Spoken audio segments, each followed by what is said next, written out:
It's Wednesday, August 21st, 2024, and we are 75 days away from the election. Welcome to today's Make It Make Sense mini-episode.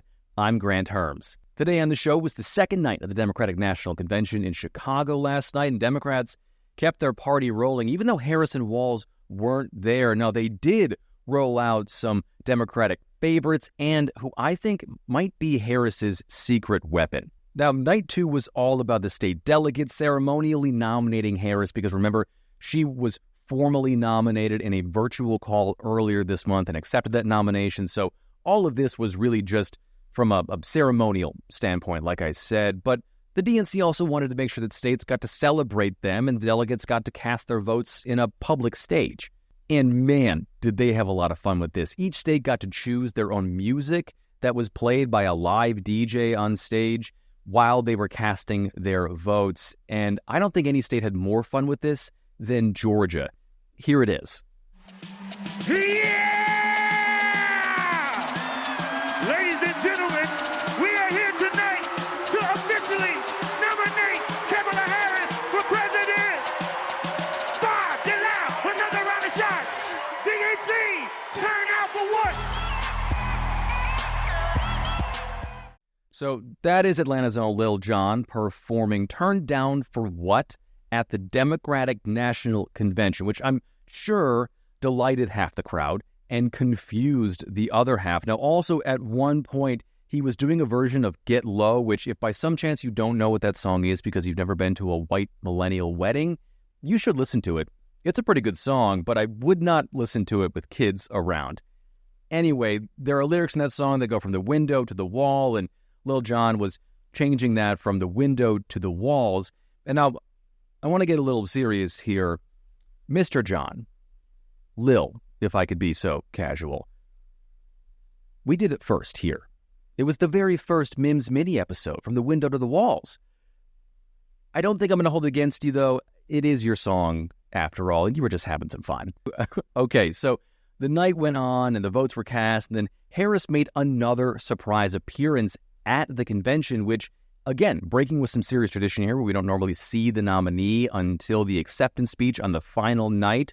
Though this time it wasn't in person because she and Tim Walz were 90 minutes west in Milwaukee, which was weird that Harris and Walz weren't at their own convention. Sure, last night wasn't a big night, and it wasn't as big as the first night. It's not as big as tonight where Walz accepts, or certainly not as big as Thursday night when Harris accepts, but it was still strange. I also can't remember a time when the nominees left the convention to go campaign, but with so little time left in this election and it being so close in a super important swing state like Wisconsin, where she's currently tied with Trump in the latest polls, it probably seemed stupid to the campaign not to make a stop in a state that was so close.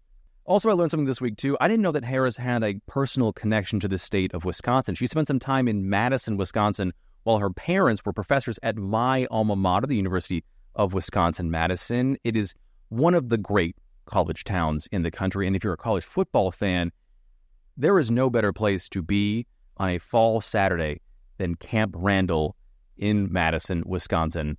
Go Badgers.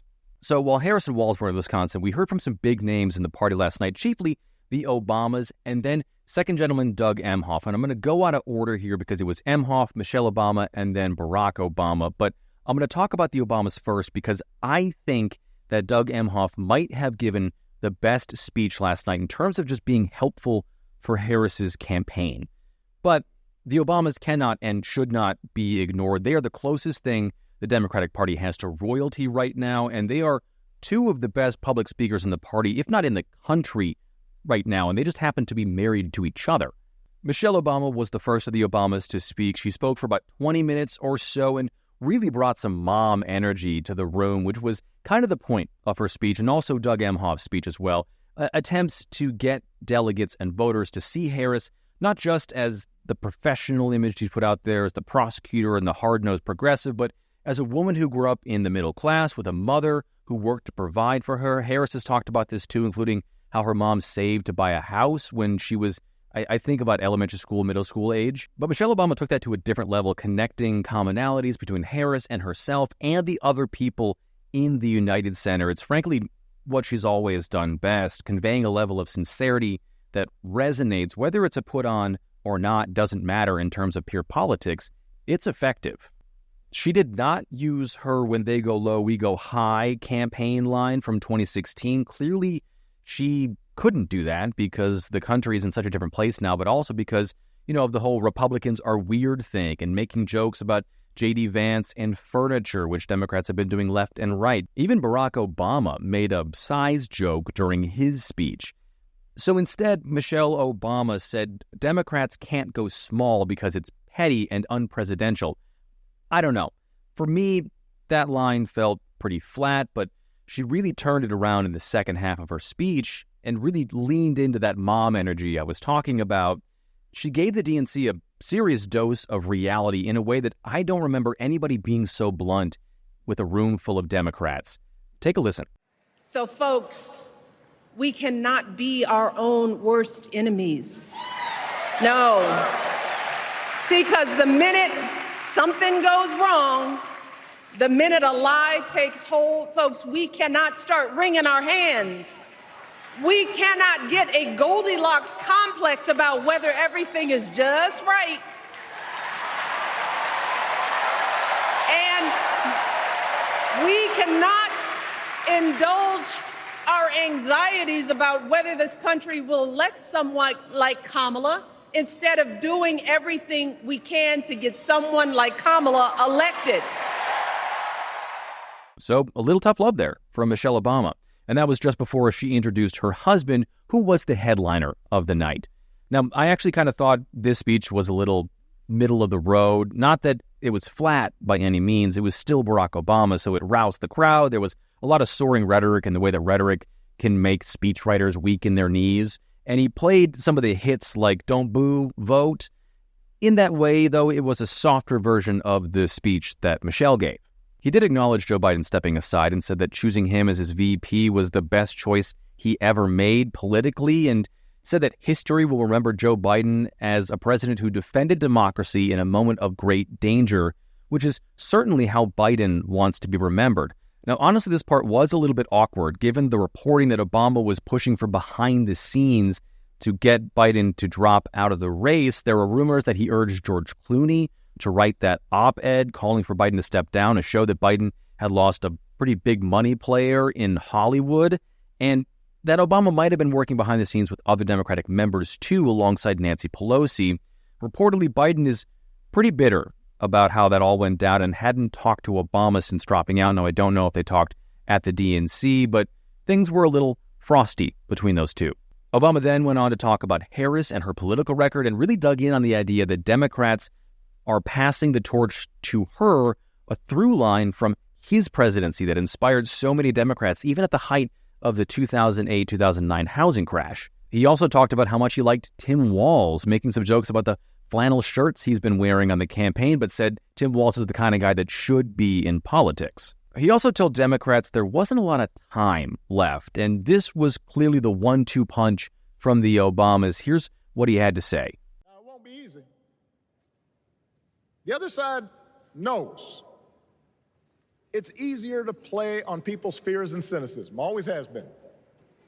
They will tell you that government is inherently corrupt, that sacrifice and generosity are for suckers. And since the game is rigged, it's okay to take what you want and just look after your own. That's the easy path. We have a different task.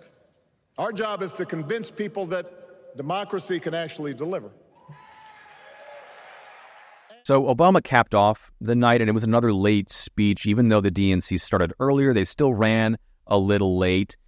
But for my money, the best speech last night was the second gentleman, Doug Emhoff, in terms of just how surprisingly good it was, but also in terms of how good it will be for the Harris campaign to have him on the trail. Emhoff took the stage just before the Obamas and spoke for about 15 minutes, but it was a tour of his and Harris's life together. It humanized her in a way that she has not been able to do on her own. He went through how they met, which wasn't a meet cute, but it showcased how dorky he was and that Harris was into that somehow. You could just tell he really feels like he's the guy who married up. I mean, he's just a dweeb. Listen to how he talks about the first voicemail he left her, which, mind you, was at 8:30 in the morning. I got Kamala's voicemail, and I just started rambling. Hey, it's Doug. I'm on my way to an early meeting. Again, it's Doug. I remember I was trying to grab the words out of the air and just put them back in my mouth. And for what seemed like far too many minutes, I hung up. By the way, Kamala saved that voicemail, and she makes me listen to it on every anniversary. He also talked about making Harris a part of their blended family. Emhoff has 2 kids, and they were about middle school age-ish when he divorced his first wife. And he talked about the way that Harris immediately stepped in and began to love his children. And for all intents and purposes, she seems to be a beloved stepmom who they call Mamala. He talked about how they chose to co-parent with his ex-wife in a way that was really candid and that they operate as sort of this like 3-parent team, not separate entities. Even Emhoff's ex-wife was in the VIP box there to support Kamala Harris. It's also hard not to compare what Emhoff was saying with Trump's, which are also a blended family, which isn't that unusual anymore. They make up about 40% of all American families, according to federal numbers, which are actually almost 10 years old at this point. Those are the most recent ones I could find. Watching Emhoff on stage was a pretty stark contrast with the iciness that we've seen between Donald and Melania Trump. Melania didn't speak at the RNC, which was just days after an assassination attempt on her husband's life, and they're rarely seen together, and she's largely taken a background approach to this new campaign. I mean, they arrive separately at different events, and when an election like this is increasingly about which party is more pro-family, whatever the definition of that is for you, the would-be first spouses matter. Now, I can already hear the whatabouts coming. What about the Clinton marriage or the love that was between the Bushes? Pick your George in that case, right? All that is fair, but none of it matters because those people aren't running for president right now. In the end, Emhoff was just a guy on stage to show the country how much he loved the woman he loves and how much he supports her and that she was someone who can be trusted. And that's the thing here that I think is the most helpful to Harris's candidacy. Emhoff got on the microphone and talked about Harris's character, which is something so few Americans really understand about her and something that hasn't exactly broken through yet. And character matters when it comes to voting for president. Emhoff gave voters a sense of how Harris's mind works, how she approaches difficult moments and choices, and how she chooses to solve problems. He gave you a sense of her values in a really vulnerable and, I think, genuine way, which matter in terms of how she would operate as the most powerful person in the world. In my view, that's always been the job of the first spouse. Yes, they have their causes and they run things like state dinners, but more importantly, they serve as a lens you can use to look at how the president thinks about their job and the lives of Americans. And in a first major outing like that, Doug Emhoff did his job. Okay, that is it for today's MIMS Mini. Please leave a rating and review on Apple and Spotify or wherever you get this podcast. It really helps give the show a boost. Also, don't forget to like and subscribe on YouTube so you can watch these videos too. You can share the podcast at MIMS News Pod. That's MIMS News Pod on all platforms. Check out the new TikTok. I thought I had one. It never got made. It's up there now. And don't forget to sign up for the Make It Make Sense podcast, where I've got bonus content, extended interviews, and more articles like why this election is actually a post-pandemic therapy session for America, and did Trump vote illegally in Florida? You'll have to join the Substack to find out. Thank you so much for listening today. I'm Grant Hermes, and I'll talk to you tomorrow.